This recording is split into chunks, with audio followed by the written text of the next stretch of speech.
আমি ঢাকা বিশ্ববিদ্যালয়ের শিক্ষার্থী। তো সেই পরিপ্রেক্ষিতে আমি যখন ব্যবসাটা শুরু করি আমি অনেক চ্যালেঞ্জের মুখোমুখি হয়েছিলাম, কারণ আমাদের শিক্ষা ব্যবস্থা কোনোভাবেই উদ্যোক্তা বান্ধব না। তারা মনে করে পড়াশোনা করবে, চাকরি করবে, এই তো তাদের কাজ। সো আলটিমেটলি দেখা যায় আমাদের যে ক্লাস শিডিউল সেটা সকাল 8টা থেকে শুরু হয়ে বিকাল 5টা অবধি চলতো। তো আমি যে বাসায় ফিরে একটা পার্ট টাইম কোনো বিজনেস যে আমাকে রান করতে হবে সেই সময়টা আমি পেতাম না। প্রোডাক্টগুলো তখন আমার নিজের একা হাতে করতে হতো, এখন আমার এমপ্লয়ি আছে, তখন তো ছিল না।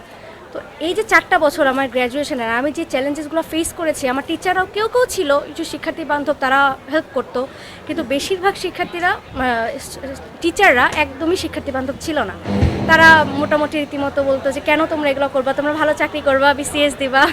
মুখে মুখে হয়তো অনেকে বলে যে হ্যাঁ তোমরা উদ্যোক্তা হও, বাট আলটিমেটলি সাপোর্টটা তাদের কাছ থেকে আসে না। তো আমার কাছে মনে হয় বাংলাদেশের শিক্ষা ব্যবস্থায় যদি একটু পরিবর্তন আনা যায়, যে ক্লাসের শিডিউলটা স্পেশালি ইউনিভার্সিটির যে 8টা থেকে শুরু হয়ে দুপুর 2টা বা 3টার মধ্যে শেষ হয়ে যাবে, তাহলে বাকি টাইমটা আমরা যারা আছি, যে উদ্যোক্তা হতে চায় উদ্যোক্তা হবে, যে চাকরি করতে চায় চাকরি করবে, সেক্ষেত্রে তাদের টাইমটা ইউটিলাইজ করা যাবে। নারী হিসাবে সবচেয়ে বেশি প্রবলেম যেটা ফেস করি সেটা হচ্ছে সোর্স করতে গিয়ে, কারণ আমাদের দেশে সবচেয়ে বড় মার্কেটগুলো হচ্ছে পুরান ঢাকার দিকে, এবং সেগুলো হচ্ছে খুবই ওভার পপুলেটেড একটা এরিয়া। তো সেই এরিয়াতে যখন যাই দেখা যায় যে যারা আমাদের আছেন, কি বলে এটাকে, ইম্পোর্টার আছেন বা আমাদের যারা সেলার আছেন, ওনারা হচ্ছে আমাদেরকে প্রথমে পাত্তা দেয় না, যারা মেয়ে মানুষ আসছে কি কিনবে। তো তখন দেখা যায় যে প্রথম পাত্তা দিত না, অল্প অল্প কিনতাম, কিন্তু এখন যখন যাই এখন তারা চেয়ার আগায় দেয়, বলে আপা চা খাবেন, আপা বসেন, এরকম বলে।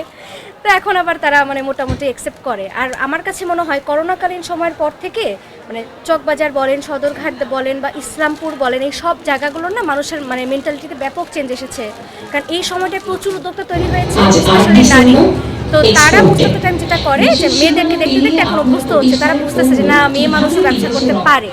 স্বাভাবিকভাবে যেহেতু ঢাকা বিশ্ববিদ্যালয়ের শিক্ষার্থী, পরিবারেরও আশা ছিল ভালো একটা চাকরি করবে, ভালো কিছু করবে, তখন রীতিমতো সাপোর্ট করে নাই। তো করোনা চলছিল তখন, তো আম্মু বলছিল যে থাক, বসে আছে ফোন ইউজ করে, তার চেয়ে বরং কিছু কাজ করুক, পরীক্ষা ক্লাস শুরু হলে তখন আবার নিজের মতো করে পড়াশোনায় মনোযোগ দিবে।